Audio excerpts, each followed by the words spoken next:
found a class where I could learn how to letterpress, and I walked into this woman's print studio and I was like, I have never seen anything so wonderful in my entire life. It just like felt like my home.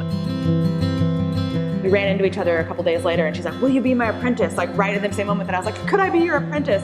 And it was the most magical beginning to what I do now. We lived in Seattle for about 4 years while I had this business, and then moving to LA, it has like been like a little slingshot. It went from like kind of this business that we didn't have a plan for necessarily, figured out our pricing and our wholesale and marketing and that kind of thing. And it got to a place where it could sustain both of us. I don't know what it is about the move. I think it was just like the perfect timing in my business, but then also there's just something about the energy in LA. We have about 120 cards that are carried across the country that we wholesale.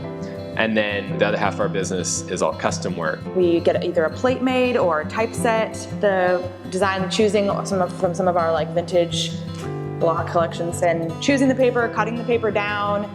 People choose specific Pantone colors of ink, and then we make sure it all matches perfectly. You put the plate in the press, and then there's these little guides that show where the paper goes, and you like fiddle with everything until it's perfectly lined up, and then you print a whole bunch of them.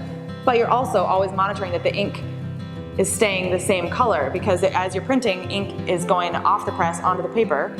When people actually come in and see their piece after it's been letterpressed, they can feel how nice the paper feels and that the impression, their design becomes a beautiful piece beyond just like, oh, it's a fancy card. And the more our work gets into other people's hands, the more people are like, who did this? I just got an email the other day from someone who was like, I saw this person's business card and had to track down who made it.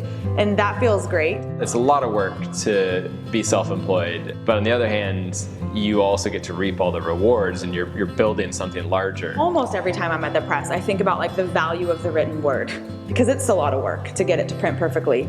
And then you think about that this is the way that newspapers were printed, books were printed, pamphlets were printed.